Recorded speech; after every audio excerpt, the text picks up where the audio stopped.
contribuye obviamente para conocerlo de manera mucho más precisa y científica y ver a lo largo del tiempo cómo ha ido transformándose. Muchas veces podemos constatar, como lo decía, que hay evoluciones, es decir, puede generar mayor representatividad de ciertos sectores de la población que no ha habido, y creo que la obra lo traza, como también algunas involuciones. Verán que hay variaciones en la participación electoral, es decir, son obras que sistematizan muchos datos que se han dado a lo largo de 40 años, 39 para ser precisos, y que ya teniéndolos todos en conjunto bajo una metodología homogénea nos permiten comprender justamente los fenómenos de evolución o involución política.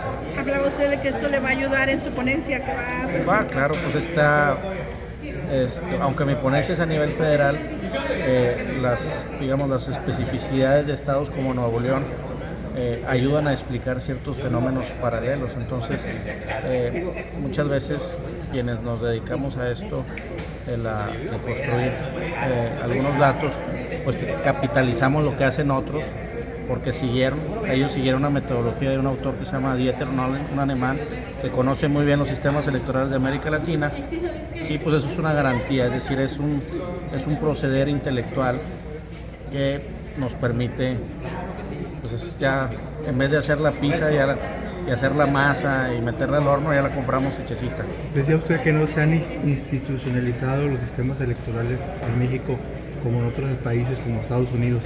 ¿A qué cree que se deba eso, que no hemos logrado esa institucionalización de los sistemas y evitar las situaciones como las que estamos viviendo hoy en día aquí en México? Pues son muchas razones. No se ha institucionalizado porque seguimos estando en un proceso de cambio, de transformación. Llevamos 30 años con el proceso de democratización, un poco más. No son de la noche a la mañana. Recordemos que vivimos más de 71 años en un sistema de partido hegemónico donde, como les decía, la piedra angular del sistema era el control de la operación electoral por el régimen político. Transitamos a un sistema de partidos competitivo donde obviamente no se ha estabilizado. Pregúntense quiénes están ahorita en la configuración del Congreso y quiénes estaban en 1997. Ya no son los mismos. Ha habido una volatilidad, ha habido una ruptura. Entonces, cuando llegan nuevas élites o nuevas configuraciones políticas, pues lo primero que quieren cambiar, ¿qué son? Las reglas del juego. Quienes están en el poder, las quieren cambiar para seguir en el poder. Quienes están en la oposición, las quieren cambiar por propiciarse las mejores condiciones para acceder al poder. Es un debate inacabado. El bipartidismo que existe en Estados Unidos, en Gran Bretaña, el norteamericano, tiene más de 200 años. ¿Y por qué es estable? Porque ya hay un sistema rutinizado de alternancia entre los demócratas y los republicanos y les permite ir y venir. No quiere decir que sea el mejor sistema electoral, no quiere decir que sea la democracia con mayor calidad, pero ya se institucionalizó. Eso ya no es un conflicto. En México sigue siendo un conflicto.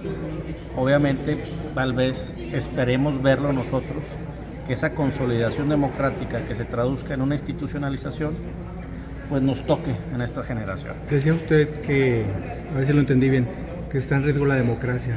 ¿Por la sobrerepresentación que se está dando en el Congreso de la Unión? No, la democracia obviamente siempre está en riesgo. ¿Por qué? Porque siempre hay detractores de la misma, aún en los países más desarrollados. Por eso hay un control de constitucionalidad para efectos de controlar que la Constitución se respete. Por eso hay instituciones electorales para regular el conflicto político electoral. ¿Por qué está en riesgo? Pues porque hay ciertas visiones o prácticas autoritarias. Sí, hay ciertos atavismos con el pasado, hay ciertos enclaves autoritarios en el país. Antes podríamos quejarnos mucho del partido hegemónico, que tuvo una perpetuación hegemónica durante 70 años. En Coahuila nunca ha perdido, por ejemplo, pero podríamos decir, ¿sigue siendo un partido autoritario? Tal vez no. Tal vez ese partido evolucionó a nivel local, o tal vez sí, no sé.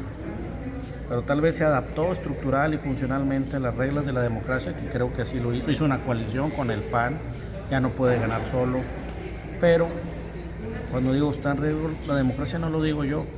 Los indicadores internacionales nos han bajado las calificaciones en los índices de democracia, en los índices de Estado de Derecho. ¿Por qué? Pues porque hemos tenido menos incentivos a la participación electoral, cuestiones inherentes al financiamiento, a muchas cuestiones que ustedes pudieron advertir en las elecciones. El grado de violencia política que hubo en estas últimas elecciones fue muy grande, ¿sí? Entonces, es algo como ustedes, los periodistas, lo viven, ¿sí? A veces es un riesgo ser periodista, es un riesgo ser minero, es un riesgo hoy en día ser candidato o candidata en México. Pese a los cambios, seguimos teniendo en México la dictadura perfecta. No, yo creo que, digamos, seguimos teniendo un sistema político indeterminado, que sigue en un proceso de transformación y de cambio. ¿Hacia dónde tenemos que ir a consolidarlo? ¿Por dónde hemos de empezar? Por las instituciones, por las reglas del juego y por la cultura democrática, lo que estamos haciendo aquí. Nomás que esto tiene que ser con una visión de Estado, no hacer este lunarcito y ya no hacemos nada. Sí, es una cultura política de Estado. No, a veces nosotros, incluso los medios, tenemos mucha culpa. Satanizamos a la representación política, a los diputados, a la institución de los partidos. Hay que criticar al partido bueno o malo, hay que criticar al diputado bueno o malo, pero la institución del partido, la institución de los diputados es necesaria en la democracia. Si no, vamos a tener a quién, a un hombre gobernando. No me refiero a México, sino la representación política implica la colegiación, la regulación, la integración en órganos como los congresos, y esos congresos se nutren ¿de qué? De partidos políticos. A donde volteen hay partidos políticos, en el mundo, ¿sí? Entonces, a veces nosotros mismos satanizamos a los actores. Está bien los actores, tal o cual diputado, tal o cual senador, tal o cual partido, pero la institución como partido, la institución como diputado, hay que reivindicarla y hay que defenderla, porque al defenderla defendemos la democracia representativa. La desaparición de los contrapesos, de los órganos autónomos, del Poder Judicial, no es como regresar al pasado del viejo PRI. No estoy muy seguro si puede ser peor, A lo que voy, no está en tela de juicio desaparecer el Poder Judicial. Creo que hay una reforma la que se está planteando. Desaparecer algunos órganos autónomos sí creo que sería un retroceso y una incertidumbre, sobre todo los de dimensión de transparencia, la transparencia, el COFETEL, y obviamente disminuir el andamiaje institucional y normativo de las instituciones electorales. Creo que llevaría a un riesgo mayor en esta época. ¿Y usted está de acuerdo en hacerle una reforma al Poder Judicial? Sí, pero no la que están planteando necesariamente. Se debe tener entonces el proceso para el Poder Judicial, como se dice que lo paró Claudio Sheinbaum, aunque todavía no se va a aprobar. Se debe frenar esta intención de reformar el Poder Judicial. Tengo entendido lo que se paró hasta cierto punto, lo que leí en la prensa, es a que ella entre replantear algunos ajustes al diferente paquete de reformas. Miren, todo es reformable y todo es perfectible. Evidentemente, lo que hay que salvaguardar aquí es la estricta división de poderes que debe existir en una democracia representativa y que garantice la colaboración del poder, sin la no intromisión de poderes constituidos en otros poderes. Sabemos que tenemos un régimen presidencial donde el centro de impulsión política es el presidente, eso tiene que respetar, pero no por ello podemos de una u otra forma interferir en la distribución que tenemos en otros poderes políticos. Doctor, son principios constitucionales que van más allá incluso de lo que pueda pensar una persona o una coalición dominante en este caso. Doctor, finalmente lo que dices es pues muy importante, lo de respetar la división de poderes, pero ¿de qué manera como plantear o poner una autonomía total para el futuro? En Estados Unidos el FBI, la DEA, todos tienen su autonomía totalmente. Aquí, ¿cómo plantearlo? Porque de cierta manera la Fiscalía General pues está del Ejecutivo, entonces no hay una autonomía como tal.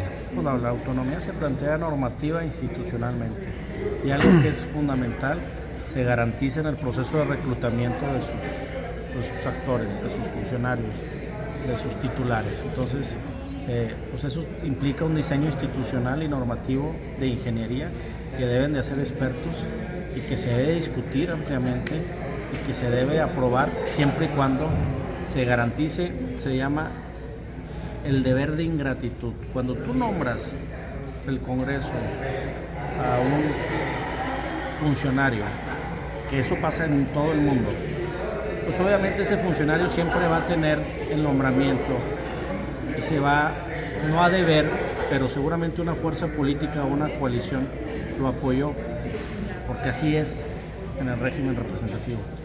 Pero cuando ya dices sí protesto, implica la aparición del deber de ingratitud.